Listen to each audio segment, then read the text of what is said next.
Assalamualaikum warahmatullahi wabarakatuh. Sebelumnya perkenalkan, nama saya Tri Kurnian Safrin. Saya mahasiswa Universitas Hairun, Fakultas Ekonomi dan Bisnis, Prodi Ekonomi Pembangunan. Di sini saya ingin menjelaskan materi yang sudah diberikan oleh dosen saya, yaitu Pak Jufri Jacop atau biasa dipanggil Pak JJ. Pada kesempatan kali ini, izinkan saya menjelaskan materi dengan judul pengolahan data, yang dimana pengolahan data itu di bab 3. Nah, kita masuk di 3.1, pengantar. Di dalam bab ini akan diuraikan tentang prosedur pengolahan data, tahapan pengolahan data, dan contoh syarat pengujian dalam pengolahan data dan penelitian. Yang dimana di 3.2 dia menjelaskan prosedur pengolahan data dan analisis data. Nah, di sini bertujuan untuk dilaksanakannya penelitian, menjawab pertanyaan-pertanyaan. Untuk mencapai pokok tersebut antara lain harus melalui proses pengolahan dan analisis data. Nah, kita masuk di gambar 3.1, ilustrasi proses pengolahan dan analisis data. Yang pertama, pengumpulan data. Sebelum melakukan pengolahan data, ada beberapa tahap yang harus dilakukan. Sedangkan setelah analisis data, yaitu suatu proses penyederhanaan data, maka dapat dilakukan interpretasi data dengan mudah. Nah, baik, yang kedua, editing data.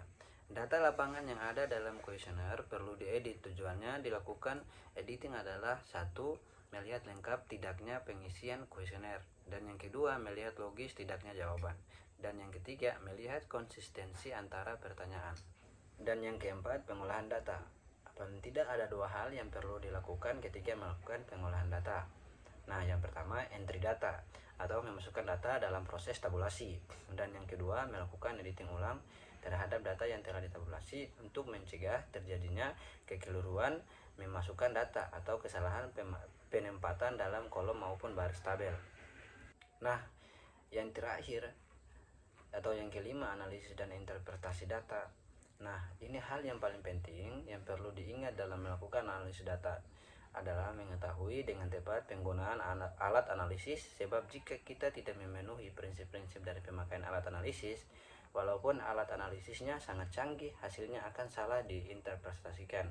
Nah, dan menjadi tidak bermanfaat untuk mengambil suatu kesimpulan.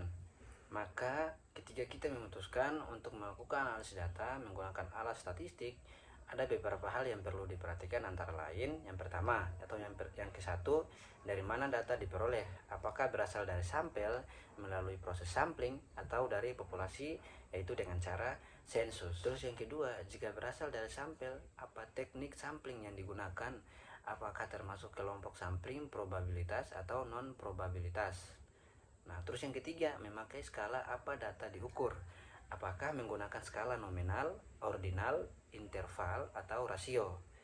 Nah, terus yang keempat, bagaimana hipotesis yang dibuat, apakah perlu dilakukan pengujian suatu arah atau dua arah kalau memakai statistika inferensial. Kita masuk di 3.2.3, yaitu statistika deskriptif sebagai alat analisis. Nah, di sini dia menjelaskan bahwa statistika deskriptif merupakan metode atau alat analisis yang bisa digunakan untuk menyederhanakan data agar mudah dipahami. Nah, penyajiannya bisa dalam bentuk tabel, baik tabel frekuensi maupun tabel silang atau dalam. Nah, bentuk diagram dan grafik seperti diagram berbatang atau kurva dan lain-lain. Nah, jika kita kaitkan dengan skala pengukuran dari data yang dianalisis, statistika deskriptif yang cocok digunakan yaitu ada 4. Nah, yang pertama yaitu skala nominal, yaitu yang di dalamnya ada modus dan frekuensi. Terus yang kedua, skala ordinal. Nah, yang di dalamnya ada median, presentil, dan rentang. Terus yang ketiga ada skala interval, yang dimana di dalamnya yaitu ada mean, deviasi, standar. Nah, terus yang keempat atau yang terakhir yaitu skala rasio, yang di dalamnya ada mean dan koefisien variasi. Nah, selanjutnya kita masuk di 3.2.4, nah, yaitu statistika non parametrik sebagai alat analisis. Di sini dia menjelaskan dalam analisis data, penelitian sosial saat ini sering digunakan statistika non parametrik. Nah, statistika ini termasuk dalam kategori statistika inferensial yang dipakai untuk menafsirkan parameter yang di dalamnya populasi berdasarkan statistik sampel melalui pengujian statistik atau yang lebih dikenal sebagai uji signifikansi. Nah, ada Di sini beberapa pengujian non-parametrik berikut akan dikelompokkan berdasarkan sampel penelitian. Nah, yang pertama, kasus satu sampel. Misalnya, kita ingin melakukan penelitian untuk meneliti apakah betul sekolah-sekolah favorit telah secara adil memberi kesempatan kepada pria dan wanita atau kepada semua masyarakat dari berbagai tingkat ekonomi. Nah, di sini kita pakai uji signifikan yang bisa digunakan, yaitu satu, uji binomial. Terus yang kedua, uji chi kuadrat sampel tunggal. Yang ketiga, uji Kolmogorov-Smirnov sampel tunggal. Nah, kita masuk di yang kedua, yaitu kasus dua sampel berpasangan. Misalnya, kita ingin melakukan penelitian prestasi atau perilaku siswa sebelum dan setelah dilakukan perubahan kurikulum. Jadi, sampel yang sama diukur dua kali. Pertama, dilakukan pengukuran terhadap prestasi atau perilaku sebelum perubahan kurikulum. Dan yang kedua, pengukuran prestasi atau perilaku siswa dilakukan. Nah, setelah perubahan kurikulum, uji signifikan yang kita pakai yaitu yang pertama, uji MC-Neymar. Nah, terus yang kedua, uji tanda, dan yang ketiga, uji tanda Wilcoxon. Dan yang ketiga, kasus dua sampel tidak berpasangan. Misalnya, kita ingin melakukan penelitian prestasi atau perilaku siswa antara dua sekolah yang berbeda, atau antara dua kota yang berbeda, atau antara sekolah di pedesaan atau perkotaan. Dengan demikian, untuk masing-masing sampel hanya diukur satu kali, tetapi dengan model pengukuran yang sama.